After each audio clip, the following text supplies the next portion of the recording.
A depressão ela é considerada por muitos especialistas como a doença do século, que hoje atinge mais de 350 milhões de pessoas no mundo todo. E segundo a OMS, 19% da população mundial sofre de depressão em algum momento da sua vida. Isso equivale a mais de 1,5 bilhão de pessoas. A depressão ela sempre existiu, mas antigamente não era dada a devida importância a esse problema. Tanto que existia até algumas frases faladas para as pessoas ali que tinham depressão, como uma forma de mostrar que aquilo era uma frescura, né? Como, você está com depressão? Lava um tanque de roupa que passa, ou vai carpinar ali um terreno que melhora. Bom, ainda bem que hoje não é mais assim.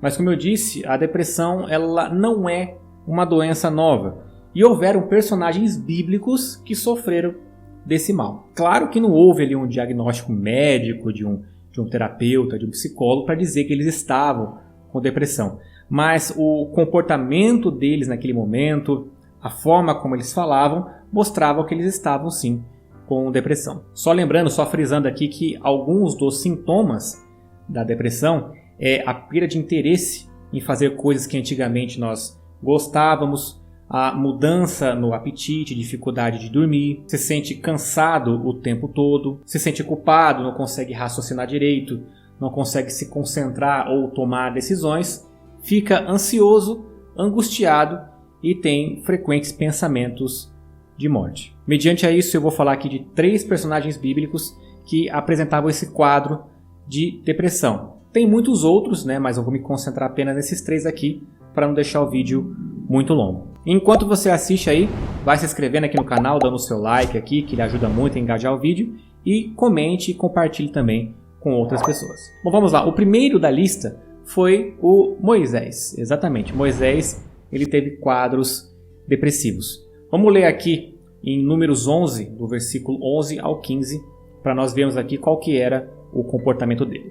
E disse Moisés ao Senhor: Por que fizeste mal ao teu servo? E por que não achei graça aos teus olhos, visto que puseste sobre mim o cargo de todo este povo?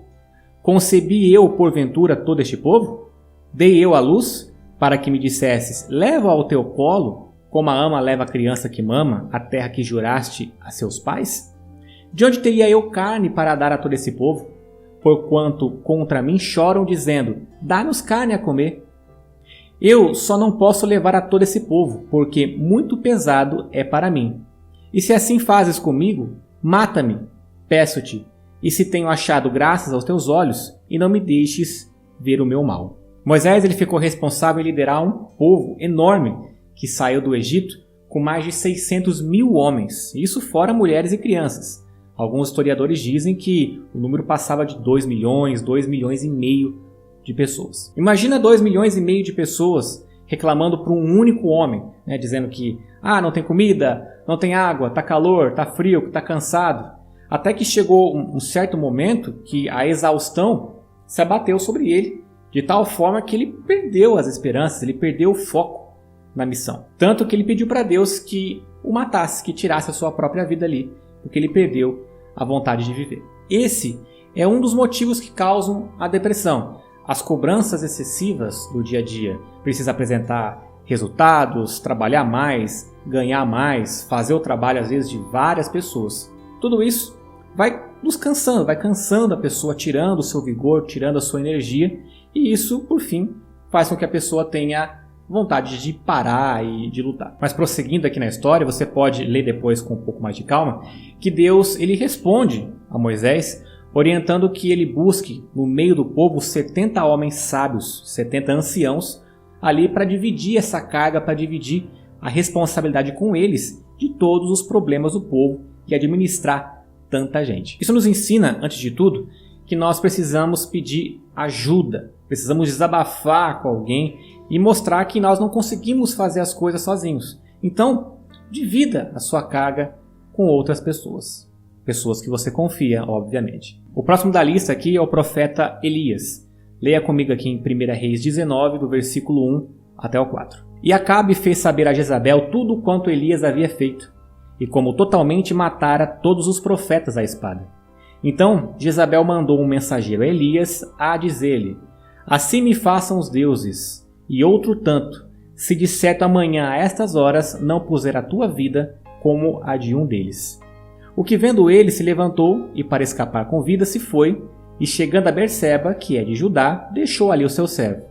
Ele, porém, foi ao deserto, caminho de um dia, e foi sentar-se debaixo de um zimbro, e pediu para si a morte, e disse: Já basta, ó Senhor, toma agora a minha vida, pois não sou melhor do que meus pais. Elias ele tinha acabado de ter uma vitória gigantesca contra os 450 profetas de Baal, mostrando ali o poder e a majestade do Deus verdadeiro. Isso é relatado aqui no capítulo anterior, ali em 1 Reis 18. Mas mesmo assim, diante dessa vitória, depois ele foi ameaçado ali de morte pela rainha Jezabel.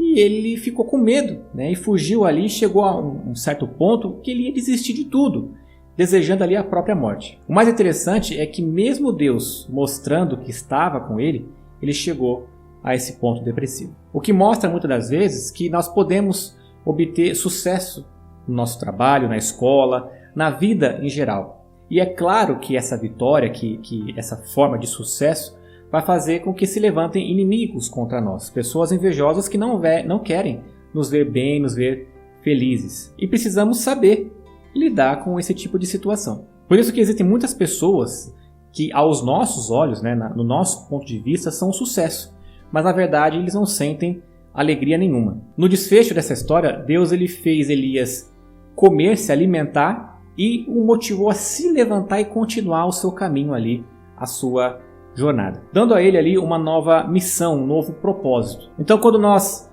estivermos numa situação dessas, nós precisamos de pessoas do nosso lado que nos motive a nos levantarmos ali e continuar o nosso caminho e a lutar e renovar ali os nossos propósitos. E por fim, nós temos aqui a história de Jó, que é uma das histórias mais conhecidas da Bíblia. Depois disso, abriu Jó a sua boca e amaldiçoou o seu dia. E Jó, falando, disse: Pereça o dia em que eu nasci, e a noite em que me disse: Foi concebido um homem. Por que não fechou as portas do ventre, nem escondeu dos meus olhos a canseira? Por que não morri eu desde a madre, e em saindo do ventre não expirei? Jó aqui amaldiçoou o seu nascimento e disse assim: Por que eu não morri no meu nascimento? Por que eu existo? Por que eu sobrevivi? Mas imagine só um homem que, de uma hora para outra, ele perde absolutamente tudo. Ele perde os seus bens, os seus filhos morrem ali, todos os 10. A sua esposa vira as costas para ele e, por fim, ele perde totalmente a sua saúde. É claro que qualquer pessoa entraria num estado de depressão profunda ali e ia querer desistir de tudo. A história de Jó ela mostra que ter uma fé inabalável em Deus nos fortalece nos dias das nossas angústias. Existem momentos ali que nós podemos nos deparar com pessoas numa situação tão ruim, tão difícil, que não tem nada para dizer para elas, não tem o que eu falar, o que você falar que vai ajudar essa pessoa. E foi isso que aconteceu na história aqui de Jó. 3 amigos dele foram visitá-lo, porque ficaram sabendo do que aconteceu com ele, e ficaram sentados ali do lado dele durante 7 dias sem dizer uma palavra. Porque sabiam que não tinha nada que fosse dito ali naquele momento que resolveria ali a situação. Então, às vezes, precisamos apenas saber que nós não estamos sozinhos. Isso nos mostra, isso nos ensina que ninguém é um super-humano. Até mesmo os grandes homens e mulheres da Bíblia tiveram seus momentos ali de fraqueza e de angústia. Mas o que nós precisamos é permanecer firmes na fé e ter com quem contar. E claro, pedir ajuda. Peça ajuda. Peço também que você compartilhe esse vídeo com outras pessoas que talvez elas possam precisar ouvir essa mensagem. Espero que você tenha gostado e até a próxima. Tchau, tchau.